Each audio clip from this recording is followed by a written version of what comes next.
Hello friends, ನಮಸ್ಕಾರ. ನಾನು ಉಷಾ. ನಮ್ಮ ಚಾನಲ್ ಸನ್ಶೈನ್ಗೆ ನಿಮಗೆ ಸ್ವಾಗತ. ಇಲ್ಲಿ ನೀವು ಕನ್ನಡ ಹರರ್ ಕಥೆಗಳನ್ನು ಕೇಳುತ್ತೀರಿ. ಭೂತ ಪ್ರೇತ, ಜಿನ್, ಮಾಟ ಮಂತ್ರ ಮುಂತಾದ ಕಥೆಗಳು ಇಲ್ಲಿ ಕೇಳಲು ಸಿಗುತ್ತವೆ. ಇಂಥ ಕಥೆಗಳು ನಿಮಗೆ ಇಷ್ಟವಾದರೆ ನಮ್ಮ ಚಾನಲ್ ಸನ್ಶೈನ್ಗೆ ಸಬ್ಸ್ಕ್ರೈಬ್ ಮಾಡಿ, ಲೈಕ್ ಮಾಡಿ, ಶೇರ್ ಮಾಡಿ ಮತ್ತು ಕಾಮೆಂಟ್ ಮೂಲಕ ನಿಮ್ಮ ಅನಿಸಿಕೆಗಳನ್ನು ತಿಳಿಸಿ. ಫ್ರೆಂಡ್ಸ್, ಈ ಕಥೆಯನ್ನು ಈಗ ಸ್ಟಾರ್ಟ್ ಮಾಡೋಣ. ಈ ಕಥೆ ರಾಹುಲ್ ಪಶ್ಚಿಮ ಬಂಗಾಳದ ಒಂದು ಹಳ್ಳಿಯಲ್ಲಿ ಇರುವನು.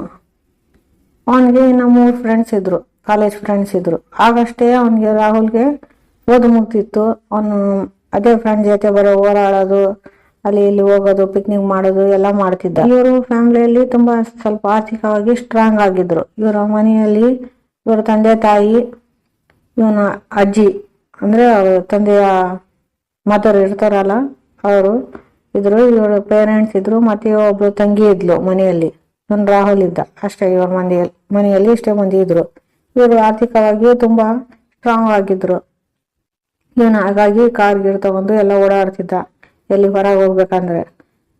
ಒಂದ್ ದಿವಸ ಎಲ್ಲ ಹೊರಗೆ ಹೋಗಿ ಟ್ರಿಪ್ಗೆ ಹೋಗಿ ಬರೋಣ, ಸುಮ್ಮನೆ ಸುತ್ತಾಡ್ಕೊಂಡ್ ಬರೋಣ ಅಂತ ಹೇಳಿ ಇವನು ತನ್ನ ಫ್ರೆಂಡ್ಸ್, ಇನ್ನ 3 ಫ್ರೆಂಡ್ಸ್ ಇದ್ರು, ಅವ್ರ ಜೊತೆಯಲ್ಲಿ ಹೋದ. ಒಂದ್ ದಿವಸ ಟ್ರಿಪ್ಗೆ ಹೋದ, ಔಟಿಂಗ್ಗೆ. ಎಲ್ಲ ಸುತ್ತಾಡ್ಕೊಂಡು ಎಲ್ಲ ವಾಪಸ್ ಬರೋವರೆಗೆ ತುಂಬಾ ರಾತ್ರಿ ಆಗಿತ್ತು.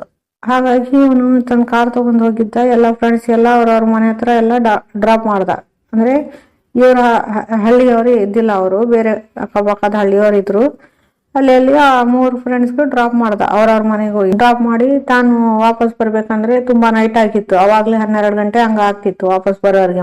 ಹಾಗಾಗಿ ಇವನ್ ಏನ್ ಮಾಡ್ದ ಅಂತ, ಒಂದು ಶಾರ್ಟ್ ಕಟ್ ರೂಟ್ ಇತ್ತು, ಹೋಗ್ಬೋದು, ಆ ರೂಟ್ ನಿಂದ ಜಲ್ದಿ ಹೋಗೋಣ, ಮನೆಗೆ ಹೋಗ್ಬೋದು ಅಂತ ಆ ಶಾರ್ಟ್ ಕಟ್ ರೋಡ್ಗೆ ಹೋದ. ಅದಕ್ಕಿಂತ ಮುಂಚೆನೂ ಜಗ್ಗಿ ಸರ್ತಿ ಆ ಕಡೆಯಿಂದ ಹೋಗಿದ್ದ. ಇವಾಗ್ಲೂ ಅಲ್ಲಿಂದ ಜಲ್ದಿ ಹೋಗೋಣ, ಜಲ್ದಿ ಹೋಗ್ಬೋದು ಮನೆಗೆ ಅಂತ ಇವನು ಕಾರ್ ಆ ಸೈಡ್ ತಿರ್ಸ್ಕೊಂಡ. ಆ ಸೈಡ್ ಎಲ್ಲ ಕಾಡ್ ತರ ಇತ್ತು, ಅಕ್ಕಪಕ್ಕ ಎಲ್ಲ ಗಿಡ ಮರಗಳು ಎಲ್ಲ ಇದ್ವು ತಿಕ್ಕ. ಅಲ್ಲಿಂದ ಹಾಕೊಂಡು ಇವನು ಹೋಗ್ತಿದ್ದ. ಖಾಲಿ ರೋಡ್ ಇತ್ತು ರಾತ್ರಿ ಟೈಮ್ ನಲ್ಲಿ. ಮುಂದೆಯಿಂದ ಯಾವ ಗಾಡಿ ಇದ್ದಿಲ್ಲ, ಹಿಂದೆನೂ ಯಾವ ಗಾಡಿ ಇದ್ದಿಲ್ಲ. ಇವನೊಬ್ಬನೇ ಹೋಗ್ತಿದ್ದ. ನೈಟ್ ಟೈಮ್ ಅಲ್ಲಿ ತುಂಬಾ ಕತ್ಲಿತ್ತು ಅಲ್ಲಿ. ಮುಂದೆ ಏನೈತೆ ಅಂತ ಕಾಣ್ತಾ ಇದ್ದಿಲ್ಲ. ಬರೀ ಇವನ್ ಗಾಡಿದು ಹೆಡ್ಲೈಟ್ ಎಲ್ಲ ಬೀಳ್ತಿದ್ವು, ಅಷ್ಟೇ ಬೆಳಕಿತ್ತು, ಯಾವ್ದು ಲೈಟ್ ಇದ್ದಿಲ್ಲ. ಅವನು ಹಂಗೆ ಹೋಗ್ತಿದ್ದ. ಖಾಲಿ ಇತ್ತು ರೋಡ್. ಇವನ್ ಹಂಗೆ ಡ್ರೈವ್ ಮಾಡ್ಕೊಂತ ಹಂಗೆ ಮುಂದೆ ಹೋದ.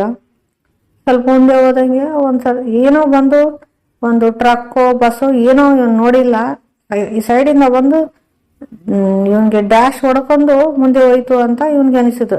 ಡಬ್ ಅಂತ ಶಬ್ದ ಬಂತು, ಜೋರಾಗಿ ಶಬ್ದ ಬಂತು.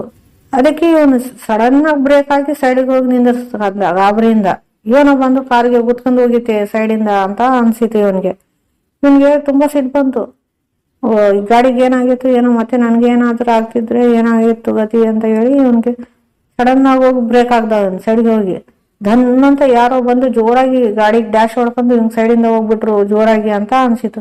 ಈಗ ಯಾವ್ದು ಗಾಡಿ ಇದ್ದಿಲ್ಲ ಹಿಂದೆ ಮುಂದೆ, ಮತ್ತೆ ಸಡನ್ ಆಗಿ ಯಾವ್ದು ಗಾಡಿ ಬಂದೈತೆ ಅಂತ ಇವನು ಗಾಡಿಯಿಂದ ಕೆಳಗಿಡ್ದು ಒಂದು ಫೋನಿಂದ ಟಾರ್ಚ್ ಹಾಕಿ ಗಾಡಿಗೆ ಎಲ್ಲ ನೋಡ್ದ, ಚೆಕ್ ಮಾಡ್ದ ಗಾಡಿಗೆ ಏನಾಗೈತೆ ಅಂತ.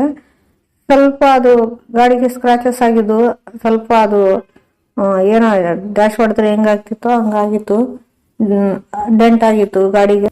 ಅದನ್ನ ನೋಡಿ ಮತ್ತೆ ಗಾಡಿಯಲ್ಲಿ ಕುಂತು ಯಾವನು ಬಂದು ನನ್ಗೆ ಹೊಡ್ಕೊಂಡು ಹೋಗಿದ್ದು ಅಷ್ಟು ಗೊತ್ತಾಗಲ್ವಾ ಇಲ್ಲಿ ಗಾಡಿ ಹೋಗ್ತಿರೋದು ಅಂತ ಇವನು ಬೈಬೇಕಂದ್ರೆ ಅಲ್ಲಿ ಯಾರು ಇದ್ದಿಲ್ಲ. ನೋಡಿದ್ರೆ ಹಿಂದೆ ನೋಡ್ದ, ಮುಂದೆ ನೋಡಿದ್ರೆ ಯಾರು ಇದ್ದಿಲ್ಲ, ಒಬ್ರು ಕಂಡಿಲ್ಲ. ಯಾರಾದ್ರೂ ಹೊಡ್ಕೊಂಡು ಹೋದ್ರೆ ಮುಂದೆ ಕಾರ್ ಆದ್ರು ಬಸ್ ಆದ್ರೂ ಏನೋ ಮುಂದೆ ಹೋಗ್ತಿರ್ಬೋದು. ಆದ್ರೆ ಅದು ಖಾಲಿ ರೋಡ್, ಸ್ಟ್ರೇಟ್ ರೋಡ್ ಕೂಡ ಇತ್ತು, ಅಲ್ಲಿ ಏನಿದ್ದಿಲ್ಲ. ಆದ್ರೆ ಯಾರಿದ್ದಿಲ್ಲ ಅಲ್ಲಿ ನೋಡಿದ್ರೆ. ಇವನ್ಗೆ ಆಶ್ಚರ್ಯ ಆಯ್ತು, ಯಾರಿಲ್ಲಲ್ಲ ಅಂತ ಇವನ್ಗೆ ಸ್ವಲ್ಪ ಗಾಬರಿ ಆಯ್ತು. ಇಲ್ಲಿ ಬಿಡುವ ಅಂತ ಮತ್ತೆ ಕಾರಲ್ಲಿ ಕುಂತು ಸ್ಟಾರ್ಟ್ ಮಾಡಕ್ ಹೋದ. ಎಷ್ಟು ಡ್ರೈವ್ ಮಾಡಿದ್ರು ಕೂಡ ಗಾಡಿ ಸ್ಟಾರ್ಟ್ ಆಗಿಲ್ಲ. ಎಷ್ಟು ಡ್ರೈವ್ ಮಾಡ್ದ, ಕುಂತು ಒಂದು ಅರ್ಧ ಗಂಟೆ ಡ್ರೈವ್ ಮಾಡ್ದ. ಅವನಿಗೆ ಸಾಕಾಗಿ ಹೋಯ್ತು. ಏನಪ್ಪ ಎಷ್ಟು ಗಾಡಿ ಡ್ರೈವ್ ಮಾಡಿದ್ರು, ಏನಾಗೈತೆ ಏನೋ, ಗಾಡಿಗೆ ರಿಪೇರ್ ಆಗೈತೆ ಅಂತ ಹೇಳಿ ಮತ್ತೆ ಗಾಡಿಯಿಂದ ಕೆಳಗೆ ಇಳ್ದ.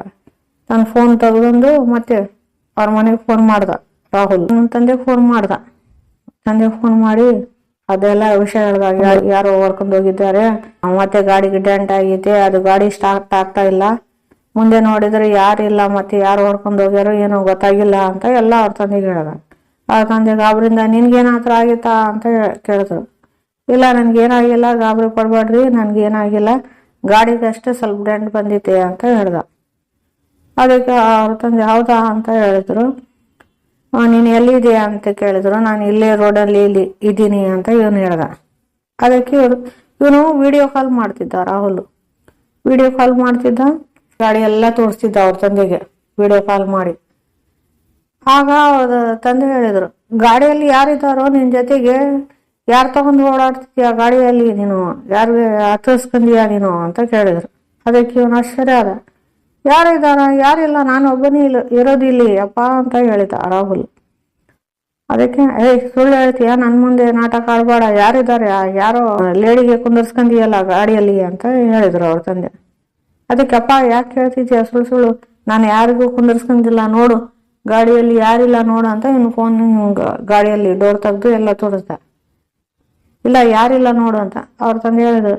ತಮಾಷೆ ಮಾಡ್ತಿದ್ಯಾ ನನ್ನ ಮುಂದೆ, ಎಲ್ಲ ನಾಟಕ ಆಡ್ಬೇಡ, ಯಾರೋ ಹೆಣ್ಣು ಹುಡುಗಿ ಗಾಡಿಯಲ್ಲಿ ಕುಂದರ್ಸ್ಕೊಂಡ್ಯಾ ಮತ್ತೆ ಎಲ್ಲ ನಾಟಕ ಆಡ್ತಿದ್ಯಾ, ಯಾರೋ ನಿನ್ನ ಜೊತೆಗಿರೋದು ಅಂತ ಅವ್ರ ತಂದೆ ಬೈದ್ರು. ಅದಕ್ಕೆ ಇವನು ಅನ್ಕೊಂಡ ನನಗೆ ಸುಮ್ಮನೆ ತಮಾಷೆ ಮಾಡ್ತಿದ್ದಾರೆ ಅಂತ ಹೇಳಿ ಗಾಡಿಯಲ್ಲಿ ಹಿಂಗೆ ಫೋನ್ ಇಟ್ಟು ಎಲ್ಲ ಹತ್ರದಿಂದ ತೋರಿಸ್ತೀನಿ ಎಲ್ಲ ಗಾಡಿ ಒಳಗೆ ಯಾರಿದ್ದಾರೆ ನೋಡು ನೀನೇ ಅಂತ ಹೇಳಿ ರಾಹುಲ್ ಗಾಡಿ ಒಳಗೆ ಫೋನ್ ಇಟ್ಟು ಡೋರ್ ತೆಗೆದು ಗಾಡಿ ಒಳಗೆ ಎಲ್ಲ ಸೀಟ್ ಹತ್ರ ಎಲ್ಲ ಅವ್ರ ಅಪ್ಪಗೆ ತೋರಿಸ್ದ. ಅವ್ರ ಅಪ್ಪ ಯಾರೋ ಹೆಣ್ಮಕ್ಳು ಕುಂತಿದ್ಲಲ್ಲ ಆ ಕಾರ್ನಲ್ಲಿ, ಅವ್ರ ಮುಖ ಮುಂದೆಯಿಂದ ನೋಡಿದ್ರು. ನೋಡಿ ಅವ್ರ ತಂದೆಗೆ ಶಾಕ್ ಆದ್ರು, ಗಾಬರಿ ಹಾಕ್ಬಿಡ್ತು ಅವ್ರ ತಂದೆಗೆ. ಅಪ್ಪ ನೋಡಿದ್ರಲ್ಲ ಇವಾಗ ಯಾರಿದ್ದಾರೆ ನೋಡು, ಯಾರಿಲ್ಲ ಇಲ್ಲಿ ಅಂತ ಇವನ್ ರಾಹುಲ್ ಹೇಳ್ದ. ಅದಕ್ಕೆ ಅವ್ರ ತಂದೆ ಇಲ್ಲ ಇಲ್ಲ ಏನಾಗಿಲ್ಲ, ನಾನು ತಮಾಷೆ ಮಾಡ್ತಿದ್ದೆ, ಸುಮ್ಮನೆ ನಾನು ಹಂಗೆ ಹೇಳಿದೆ ನಿನಗೆ ಅಂತ ಹೇಳಿ, ಎಲ್ಲಿದ್ಯಾ ನೀನು ಹೇಳು, ನಾನು ಜಲ್ದಿ ಬಂದು ನೀನು ಕರ್ಕೊಂಡು ಹೋಗ್ತೀನಿ, ನೀನು ಅಲ್ಲೇ ಇರು, ನಾನು ಜಲ್ದಿ ಬರ್ತೀನಿ ಅಂತ ಅವ್ರ ತಂದೆ ಹೇಳಿದ್ರು. ಅದಕ್ಕೆ ಲೊಕೇಶನ್ ಕಳಿಸು ನಿಂದು ಫೋನಿಂದ ಅಂತ ಹೇಳಿದ್ರು ಅವ್ರ ತಂದೆ, ರಾಹುಲ್ ತಂದೆ. ಆಗ ರಾಹುಲ್ ಎಲ್ಲ ಲೊಕೇಶನ್ ಕಳಿಸಿದ್ಮೇಲೆ ಅವ್ರ ತಂದೆ ಏನು ಹೇಳಕ್ ಹೋಗಿಲ್ಲ ಇವನ್ ಮುಂದೆ, ಮತ್ತೆ ಗಾಬರಿ ಆಗ್ಬಿಡ್ತಾನೆ ಹೇಳಿದ್ರಿ ಅಂತ ಹೇಳಿ ಅವ್ರ ತಂದೆ ಒಂದು ಅರ್ಧ ಗಂಟೆ ಆದ್ಮೇಲೆ ಬೇರೆ ಒಂದು ಕಾರ್ ತಗೊಂಡು ಮತ್ತೆ 3-4 ಜನ ಊರಿನ ಜನಕ್ಕೆ ಕರ್ಕೊಂಡು ಹಿಂದೆ ಬಂದು ಇವ್ರ ತಂದೆ ಇವನಿಗೆ ಕೊಂಡರ್ಸ್ಕೊಂಡು ಕಾರಲ್ಲಿ ಮತ್ತೆ ಅದು ಇವ್ರದ್ದು ರಿಪೇರಿ ಕಾರ್ ಇತ್ತಲ್ಲ ಅದಕ್ಕೂ ಜಾಯಿಂಟ್ ಮಾಡಿ, ಅದು ಎಲ್ಲ 3-4 ಮಂದಿ ಬಂದಿದ್ರಲ್ಲ ಎಲ್ಲ ಜಾಯಿಂಟ್ ಮಾಡಿ ಆ ಕಾರ್ಗೂ ಹರ್ಕೊಂಡು ಹೋದ್ರು ಇವ್ರ ಜೊತೆಯಲ್ಲೇ. ಇವ್ರ ತಂದೆ ಇವನ್ ಕಂದರ್ಸ್ಕೊಂಡು ಮನೆಗೆ ಹೋಗ್ಬಿಟ್ರು. ಹೋಗಿ ಅದು ಕಾರ್ ಮನೆ ಮುಂದೆ ನಿಂದಿರ್ಸಿದ್ರು, ಅದು ರಿಪೇರಿ ಇತ್ತಲ್ಲ ಮುಂದೆ ಬೆಳಗ್ಗೆ ನೋಡೋಣ ಅಂತ. ಆಗ ರಾಹುಲ್ ಕೂಡ ಮನೆಗೆ ಹೋಗಿ ಆರಾಮಾಗಿ ಮಕ್ಕಂಡ್ಬಿಟ್ಟ.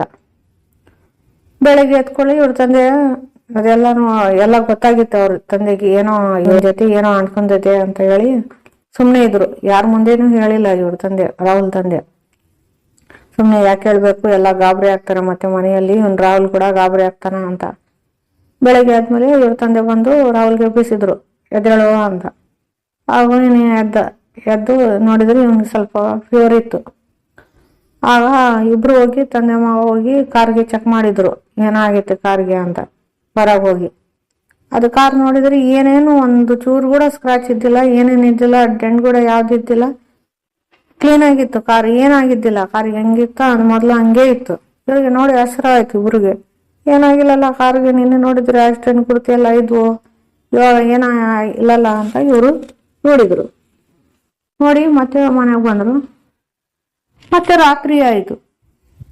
ರಾತ್ರಿ ಆದ್ಮೇಲೆ ರಾಹುಲ್ ಮತ್ತೆ ಊಟ ಗೀಟ ಮಾಡಿ ಮತ್ತೆ ಮಕ್ಕಂದ್ಮೇಲೆ ರಾತ್ರಿ ಒಂದು 2-3 ಗಂಟೆ ಆಗಿರ್ಬೋದು.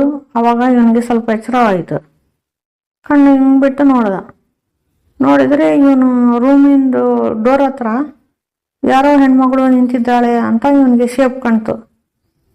ಅಂದ್ರೆ ಶೇಪ್ ಅದು ಕ್ಲೀನ್ ಆಗಿ ಕಂಡಿಲ್ಲ, ಫೇಸ್ ಗೀಸ್ ಎಲ್ಲ ಒಂಥರ ಲೇಡಿದು, ಯಾವುದೋ ಲೇಡಿ ಹೆಣ್ಣು ಹುಡುಗಿ ನಿಂತಿದ್ದಾಳೆ ಅಂತ ಶೇಪ್ ಕಾಣ್ತು, ಒಂಥರ ಶಾಡೋ ಥರ.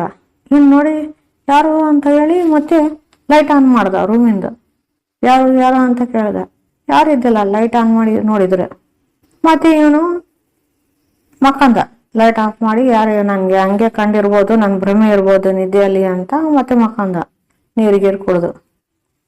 ಸ್ವಲ್ಪ ಹೊತ್ತಾದ್ಮೇಲೆ ಮತ್ತೆ ಏನೋ ಶಬ್ದ ಬಂದಂಗಾಯ್ತು, ಯಾರೋ ಕರ್ರ ಅಂತ ಗೇಟ್ ತೆಗ್ತಿದ್ದಾರೆ ಅಂತ ಇವನ್ಗೆ ಅನಿಸಿತು.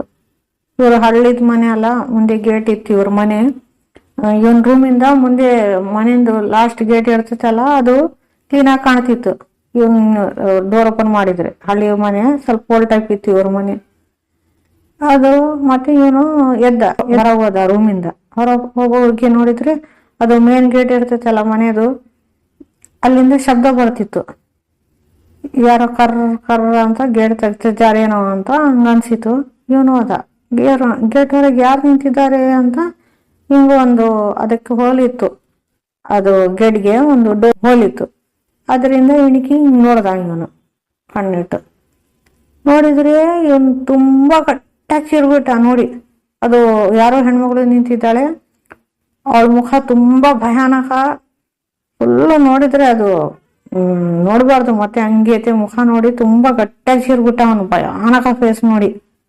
ಗಟ್ಟಿಯಾಗಿ ಚೀರಿ ಅಲ್ಲೇ ಮುರ್ಸೋಗ್ ಬಿದ್ಬಿಟ್ಟ. ಎಲ್ಲ ಮನೆ ಮುಂದೆ ಎಲ್ಲ ಬಂದ್ರು ಓಡಿ. ಇವ್ರ ತಂದೆ ತಾಯಿ ಎಲ್ಲ ಮನೆಯವ್ರು ಯಾರ್ಯಾರು ಇದ್ರು, ಇವ್ರ ಅಜ್ಜಿ ಎಲ್ಲ ಬಂದ್ರು ಓಡಿ. ಏನಾಗೈತಿ ಅಂತ ಇವನಿಗೆ ಎತ್ಕೊಂಡು ಹೋಗಿ ಮತ್ತೆ ಅಲ್ಲಿ ಬೆಡ್ ಮೇಲೆ ಹಾಕಿದ್ರು. ಮತ್ತೆ ಗಿಕ್ಟರ್ಗೆ ಎಲ್ಲ ಕರೆದ್ರು. ನೋಡಿದ್ರೆ ಇವನ್ಗೆ ಫೀವರ್ ಆಗಿತ್ತು. ಅಷ್ಟು ನೈಟ್ನಲ್ಲಿ ಮತ್ತೆ ಡಾಕ್ಟರ್ ಫೋನ್ ಮಾಡಿ ಕರೆದ್ರು, ಮನೆಗೆ ಕರೆದು ತೋರಿಸಿದ್ರು. ಏನೆಲ್ಲ ಟ್ಯಾಬ್ಲೆಟ್ ಎಲ್ಲ ಬರೆದ್ಕೊಟ್ಟು ಹೋದ್ರು. ತುಂಬಾ ಫೀವರ್ ಆಗ್ಬಿಟ್ಟಿತ್ತು ಇವನಿಗೆ, ರಾಹುಲ್ಗೆ. ಏನಾಗಿತ್ತು ಅಂದ್ರೆ ಎಲ್ಲ ಯಾರೋ ಹೆಣ್ಮಗಳು ಹಿಂಗ್ ಭಯಾನಕವಾಗಿತ್ತು. ಅವಳು ಕಂಡ್ಲು ನನ್ಗೆ ಅಂತ, ಅವಳು ನನ್ಗೆ ಬಾ ಅಂತ ಹಿಂಗ್ ಕೈಯಿಂದ ಹಿಂಗ್ ಮಾಡ್ತಿದ್ಲು, ಕರ್ತಿದ್ಲು. ಅದು ನೋಡಿ ನನಗೆ ತುಂಬಾ ಭಯ ಆಯ್ತು ಅಂತ ಹೇಳ ಇವನ್ ರಾಹುಲ್. ಅದಕ್ಕೆ ಅವಳ ತಂದೆ, ಇವಳು ನಿನ್ಗೂ ಕಂಡ್ಲಾ, ಮನೆ ಹತ್ರ ಬಂದ್ಬಿಟ್ಲಾ ಇವಾಗ ಮನೆ ಒಳಗೆ ಅಂತ ಹೇಳ್ದ. ಇವನ್ಗೆ ಆಶ್ಚರ್ಯ ಆಯ್ತು ರಾಹುಲ್ಗೆ. ನಿನ್ಗೂ ಕಂಡ್ಲಾ ಅಂದ್ರೆ ನೀವು ನೋಡಿದ್ರ ಅಂತ ಅವ್ರ ತಂದೆಗೆ ಕೇಳ್ದ. ನೀವು ಯಾವಾಗ ನೋಡಿದ್ರು ಆ ಆತ್ಮಗೆ ಅಂತ, ಆ ಭೂತಕ್ಕೆ ನೀವು ಯಾವಾಗ ನೋಡಿದ್ರು ಅಂತ ಕೇಳ್ದ ರಾಹುಲ್ ಅವ್ರ ತಂದೆಗೆ. ಆಗ ಅವ್ರ ತಂದೆ ಹೇಳಿದ್ರು, ನೀನು ಅವತ್ತು ಫೋನ್ನಲ್ಲಿ ತೋರಿಸಿದ್ದೆ ಅಲ್ಲ, ಆಗ್ಲೇ ನಾನು ಅದು ಆತ್ಮಗ್ ನೋಡಿದ್ದೆ, ಆ ಭೂತಕ್ಕೆ ನೋಡಿದ್ದೆ. ಮತ್ತೆ ಅದು ನಿನ್ಗೆ ಅಲ್ಲೇ ಬಿಟ್ಟು ಹೋಗಿರ್ತೈತೆ. ಯಾಕೆ ಬಿಡು, ನಿನ್ ಮುಂದೆ ಹೇಳಿದ್ರೆ ನೀನ್ ಹೆದರ್ಕಂತಿ ಅಂತ ನಾನು ಅವಾಗ ಹೇಳಿಲ್ಲ. ಈಗ ಅದು ಮನೆ ಒಳಗ್ ಕೂಡ ಬಂದೈತೆ ಅದು ಅಂತ ಅವ್ರ ತಂದೆ ಹೇಳಿದ್ರು. ಮನೆ ಒಳಗೂ ಬಂದ್ಬಿಟ್ಟೈತ ಇವಾಗ ಅದು ಅಂತ ಹೇಳಿದ್ರು. ಅದಕ್ಕೆ ಇವನು ಹೌದು ತುಂಬಾ ಭಯಾನಕ ಆಗಿದೆ, ನನ್ಗೆ ತುಂಬಾ ಹೆದರಿಕೆ ಆಗ್ತೈತೆ ಅಂತ ಇವನ್ ರಾಹುಲ್ ಹೇಳ್ದ ತಂದೆ ತಾಯಿ ಮುಂದೆ. ನೀನ್ ಏನ್ ಹೆದರ್ಕೋಬೇಡಪ್ಪ, ನಾವೇನಾದ್ರೂ ಮಾಡ್ತೀವಿ ಅಂತ ಇವ್ರ ತಂದೆ ತಾಯಿ ಹೇಳಿದ್ರು. ಆಗ ಇವನ್ಗೆ ಫೀವರ್ ಕೂಡ ತುಂಬಾ ಇತ್ತು. ಮತ್ತೆ ನೆಕ್ಸ್ಟ್ ಡೇ ಹೋಗಿ ಇವನ್ಗೆಲ್ಲ ಟ್ರೀಟ್ಮೆಂಟ್ ಕೊಡ್ಸ್ಕೊಂಡ್ ಬಂದ್ರು ಮತ್ತೆ ಇವ್ರ ಫ್ಯಾಮಿಲಿಯವರು. ಇವನ್ಗೆ ಅದೇ ದಿನಾಲ್ ರಾತ್ರಿ ಆದ್ರೆ ಅದು ಬಂದು ಇವನ್ಗೆ ಕರಿತಿತ್ತು ಆತ್ಮ ಗೇಟ್ ಹೊರಗಿಂದ, ಬಾ ಅಂತ ಹಿಂಗ್ ಕರಿತಿತ್ತು. ಇವನ್ ನೋಡಿ ಅವಳು ಬಂದಿದ್ದಾಳೆ, ನನ್ಗೆ ಕರ್ಕೊಂಡು ಹೋಗ್ತಾಳೆ ಅಂತ ತುಂಬಾ ಅಳ್ತಿದ್ದ. ರಾತ್ರಿ ಎಲ್ಲ ಇವನ್ ಅದೇ ಗಲಾಟೆ ಇರ್ತಿತ್ತು ಮನೆಯಲ್ಲಿ, ಮಕ್ಕಂತಿದ್ದಿಲ್ಲ, ಬರೀ ರಾತ್ರಿ ಎಲ್ಲ ಗಲಾಟೆ ಮಾಡ್ತಿದ್ದ. ಅದರಿಂದ ಇವ್ರ ತಂದೆ ತಾಯಿಗೆ ಏನ್ ಮಾಡ್ಬೇಕಪ್ಪ, ಏನ್ಲಿ ತೋರಿಸ್ಬೇಕು ಇವನ್ಗೆ, ಯಾರು ಹೆಲ್ಪ್ ಮಾಡ್ತಾರೆ ಅಂದಂಗ ಆಯ್ತು ಇವ್ರ ತಂದೆ ತಾಯಿಗೆ. ಏನಾದ್ರ ಬಗ್ಗೆ ಅಷ್ಟು ಗೊತ್ತಿದ್ದಿಲ್ಲ ಇವ್ರಿಗೆ, ಎಲ್ಲಿ ಕರ್ಕೊಂಡು ಹೋಗ್ಬೇಕು ಇವನ್ಗೆ ಅಂತ ಅದೇ ಯೋಚನೆ ಮಾಡ್ತಿದ್ರು. ಇವ್ರ ರಿಲೇಷನ್ ಅಲ್ಲಿ ಒಬ್ರು ಇದ್ರು, ಇವ್ರ ಮಾಮ ಅಂತ, ರಾಹುಲ್ಗೆ ಮಾಮ ಆಗ್ಬೇಕು, ಅದೇ ದೂರಿಂದ ರಿಲೇಷನ್ ಇವ್ರದು. ಅಯ್ಯಪ್ಪ ಇವ್ರ ಮನೆಗ್ ಬಂದಿದ್ದ, ಇವ್ರ ಬಗ್ಗೆ ಕೇಳಿ ರಾಹುಲ್ಗೆ ಹಿಂಗಾಗೈತೆ ಅಂತ ಕೇಳಿ ತಾವು ಇವ್ರ ಮನೆಗ್ ಬಂದಿದ್ದ. ಅವರು ಅಯ್ಯಪ್ಪ ಬಂದಿದ್ರಲ್ಲ ಅಂಕಲು, ಅವ್ರ ಮನೆಯಲ್ಲಿ ಅವರು ಊರಿನ ದೇವ್ರು ಬರ್ತಿದ್ರು. ಅದಕ್ಕೆ ಬಂದು ಇವನ್ ನೋಡ್ಕೊಂಡು ಶನಿವಾರ ದಿವಸ ಅಲ್ಲಿ ಗುಡಿ ಹತ್ರ ಇವನ್ಗೆ ಕರ್ಕೊಂಡ್ ಬರ್ರಿ ನೀವು, ನಾನೆಲ್ಲ ಹೆಲ್ಪ್ ಮಾಡ್ತೀನಿ ಅಂತ ಅಯ್ಯಪ್ಪರು ಹೇಳಿದ್ರು. ಮನೆಗ್ ಬಂದಿದ್ರಲ್ಲ ಅವರು ಇವನ್ ನೋಡಿ ಹೇಳಿದ್ರು. ಅದಕ್ಕೆ ಇವ್ರು ಆಯ್ತು ನಾವು ಕರ್ಕೊಂಡ್ ಬರ್ತೀವಿ ಅಂತ ಹೇಳಿದ್ರು ಇವ್ರ ತಂದೆ ತಾಯಿ. ಮತ್ತೆ ಶನಿವಾರ ಬಂತು. ಶನಿವಾರ ದಿವಸ ಇವ್ರ ತಂದೆ ತಾಯಿ ಇವನ್ ಕರ್ಕೊಂಡು ಹೋಗಿ ಅಲ್ಲಿ ಜನ ಎಲ್ಲ ತಮ್ಮ ದೇವರಿಗೆ, ಹಳ್ಳಿ ಜನ ಎಲ್ಲ ತಮ್ಮ ಊರಿನ ದೇವರಿಗೆಲ್ಲ ತುಂಬಾ ನಂಬ್ತಾರೆ. ಅದಕ್ಕೆ ಅಲ್ಲಿ ಹೋದ್ರು. ಅಲ್ಲಿ ಸ್ವಲ್ಪ ಸಣ್ಣದು ಒಂದು ಹನುಮಂತನ ಗುಡಿ ಇತ್ತು, ಅಲ್ಲಿ ಮೂರ್ತಿ ಇಟ್ಟಿದ್ರು. ಇವ್ರ ಹಳ್ಳಿ ದೇವ್ರು ಭೂತ್ ಸರ್ಕಾರ ಅಂತ ದೇವ್ರು ಇದ್ರು. ಆ ದೇವ್ರು ಇವ್ರ ಮೈಯಲ್ಲಿ ಬಂತು. ಅಪ್ಪ ಹೆಂಗಂಗೋ ಮಾಡ್ತಿದ್ದ, ತುಂಬಾ ಗಟ್ಟಿಯಾಗಿ ಚೀಡ್ತಿದ್ದ, ಹಂಗ್ ಮಾಡ್ತಿದ್ದ. ಆ ದೇವ್ರು ಮೈಯಲ್ಲಿ ಬಂದ್ಮೇಲೆ ಆತ ಹಂಗೆ ಮಾಡ್ತಿದ್ದ. ಇವ್ರು ನೋಡಿದ್ರು. ನೋಡಿ ಎಲ್ಲ ಸ್ವಾಮಿ ಎಲ್ಲ ಏನಾದ್ರು ನೀವು ಹೆಲ್ಪ್ ಮಾಡ್ರಿ ನನ್ನ ಮಗನಿಗೆ ಅಂತ ಹೇಳಿದ್ರೆ, ಆ ಆತ್ಮ ಇವನ್ಗೆ ಅದೇ ದಿವಸ ರಾತ್ರಿಯಿಂದ ಹಚ್ಕೊಂಡ್ಬಿಟ್ಟೈತೆ. ಆ ದಿವಸನೇ ಅದು ನಿಮ್ ಹುಡುಗ ಕರ್ಕೊಂಡ್ ಹೋಗ್ತಿತ್ತು. ಅದು ಏನೋ ನಿಮ್ ಮನೆ ದೇವ್ರ ಕೃಪೆ, ನಿಮ್ಗೆ ಏನ್ ಮಾಡಕ್ ಆಗಿಲ್ಲ, ಆ ಹುಡುಗಗೆ ಏನ್ ಮಾಡಿಲ್ಲ. ಅದು ಆತ್ಮ ನಿಮ್ ಮನೆ ಒಳಗ್ ಕೂಡ ಬಂದೈತೆ ಅದು. ಆದ್ರೆ ಅದಕ್ಕೆ ಗೊತ್ತಿದ್ದಿಲ್ಲ. ನಿಮ್ ಮನೆಯಲ್ಲಿ ನಿಮ್ ಮನೆ ದೇವ್ರ ಇದಾರಲ್ಲ, ಆ ದೇವ್ರೇ ನಿಮ್ಗೆ ಕಾಪಾಡಿದ್ದಾರೆ.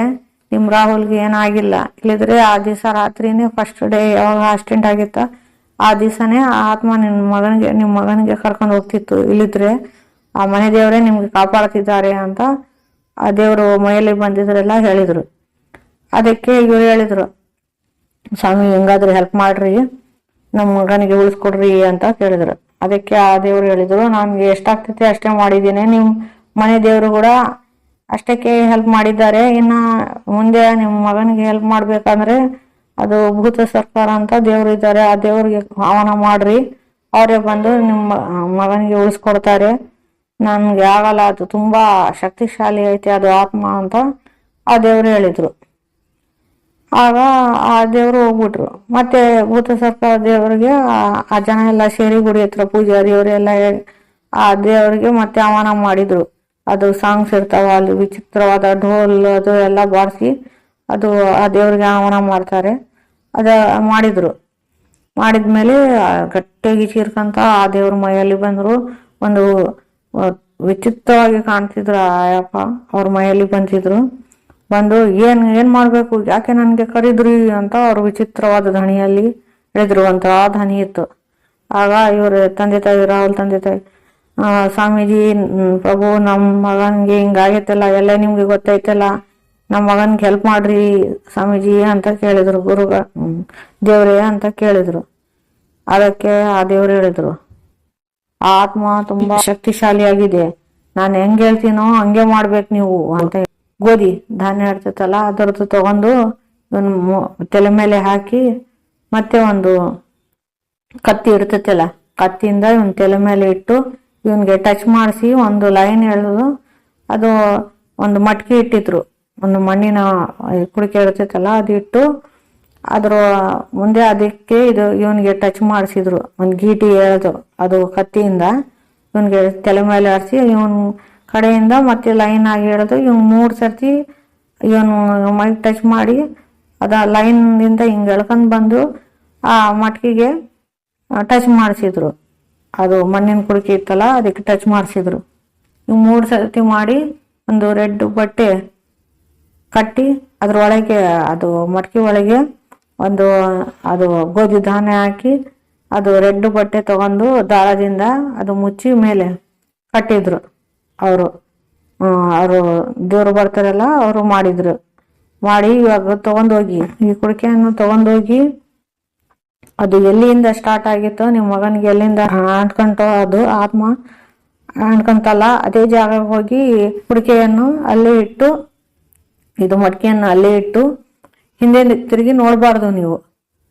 ಹಂಗ ಅದು ಎಲ್ಲಿಂದ ಜಾಗದಿಂದ ಸ್ಟಾರ್ಟ್ ಆಯ್ತೋ ಅದು ಆತ್ಮದ ಕಾಟ ಅಲ್ಲೇ ಇಟ್ಟು ಹಿಂದೆ ತಿರುಗಿ ನೋಡ್ದು ನೀವು. ಹಂಗೆ ಬಂದ್ಬಿಡ್ರಿ, ನಿಮ್ಗೆ ತಿರುಗಿ ನೋಡ್ಬೇಕು ಅನ್ಸ್ತತೆ, ಮತ್ತೆ ಕೂಡ ತಿರುಗಿ ನೋಡ್ಬೇಡ್ರಿ, ನೀವು ಬಂದ್ಬಿಡ್ರಿ, ವಾಪಸ್ ಬರ್ರಿ. ಮತ್ತೆ ಒಂದು 11 ಶನಿವಾರ ಇಲ್ಲಿ ಗುಡಿಗೆ ಬಂದು ನೀವು ದೀಪ ಹಚ್ಚಿ ಹೋಗ್ಬೇಕು. ದಿನ ಅಲ್ಲಿ ಆ ಹುಡ್ಗ ಕರ್ಕೊಂಡ್ ಬಂದು ಅವನ ಕೈಯಿಂದ ದೀಪ ಹಚ್ಚಿಸ್ಬೇಕು ಹನುಮಂತನ ಗುಡಿಗೆ ಬಂದು ಅಂತ ಆ ದೇವ್ರು ಹೇಳಿದ್ರು. ಆಗ ಇವರು ಮತ್ತೆ ಹಂಗೆ ಮಾಡಿದ್ರು. ಹಂಗೆ ಹೋಗಿ ಅದು ಮಟ್ಕಿ ತಗೊಂಡೋಗಿ ಅಲ್ಲೇ ಇಟ್ಟು ರೋಡಿನ ಮೇಲೆ, ಅದು ಆಕ್ಸಿಡೆಂಟ್ ಆಗಿತ್ತಲ್ಲ ಅದೇ ರೋಡ್ಗೆ ಹೋಗಿ ಇವ್ರ ತಂದೆ ಇವನ್ ಕರ್ಕೊಂಡ್ ಹೋಗಿ ಮತ್ತೆ 3-4 ಜನ ಊರಿನ ಜನ ಬಂದಿದ್ರು. ಅಲ್ಲೇ ಹೋಗಿ ಅದು ಮಟ್ಕೆಯನ್ನು ಅಲ್ಲೇ ಇಟ್ಟು ಹಿಂದೆ ತಿರುಗಿ ನೋಡಿಲ್ಲ ಇವರು.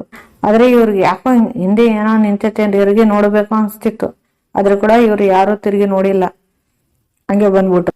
ಮತ್ತೆ 11 ಶನಿವಾರ ಇವನ್ಗೆ ಅಲ್ಲಿ ಗುಡಿ ಹತ್ರ ಕರ್ಕೊಂಡ್ ಹೋದ್ರು. ಇವ್ರ ತಂದೆ ತಾಯಿ ಇವನ್ ಕೈಯಿಂದ ದಿನಾಲ್ ಪೂಜೆ ಮಾಡಿಸಿದ್ರು, ದೀಪ ಹಚ್ಚಿಸಿದ್ರು, ಮತ್ತೆ ಹನುಮಾನ್ ಚಾಲೀಸ ಅದೆಲ್ಲ ಜಪ ಮಾಡಿಸಿದ್ರು ಇವನ್ ಕೈಯಿಂದ, ರಾಹುಲ್ ಕೈಯಿಂದ. ಆಗ ಮತ್ತೆ ಅವಾಗಿಂದ ಆ ಆತ್ಮ ಇವನ್ಗೆ ಮತ್ತೆ ರಾಹುಲ್ಗೆ ಕಂಡಿಲ್ಲ, ಆರಾಮಾಗಿ ಇದ್ದಾನೆ.